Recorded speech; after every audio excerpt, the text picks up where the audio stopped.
Тыгынча 947 сылтын академик Эдуард Пекарскай атын сүгөр игидай ортос кота күн бүгүн 119 өренәтчиләх. Үтү үгәстәрдә жоһон баланнарда оскола аспыт үрәк жылыгар 100 сылын томточчу толбута. Бе оскола планы сүрүн кайыскалары үс кайыска болар, ол кудыктыл өттүнен барабыт, онна информатизация өттүнен, робототехника, онна спорт кадияр өттүнен болар. Эдуард Карлович тыыннагыр кааны тапталла игдайын кытта сетемин быспатага, курук билсел орбут, сурукка теспитүлелерин ыта турар эбит. Билигин кини ологон үлетин хамнаһын оскола олора жаныһан туран үйретеллер. Олора сылжыбыт алаһыгар сөргүтү үлетин сыллата ыыталлар. Манна кини жереннатын аласка онага сылалар бута. Пекарскалар бу сиринен онна олонко дойдутунан туристической маршрут оголла жибда.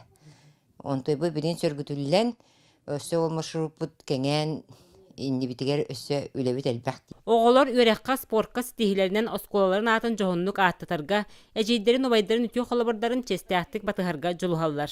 Былырын улусна спартакиадага опсайты мүкке 2 болан турардакпыт. Аны тагынан өсө юниор скиллс тен күрәккә кыттыбыт. Аны тагынан өсө беге робототехника кыттыбыт, международный фестивальләргә өсө аны тагынан жеренкейге хомуска кыттыбыт. Бу курдук Эдуард Карлович Пекарскай атын сүгөр игидей ортос колата академик төрөбүтө 106 сылгар. Онна өр сылларга ырасына болбут тапталлак осколаларын саңа таз жете үлага кирер үрүләк күнүгөр бары үлене хамнаһы тухаяллар.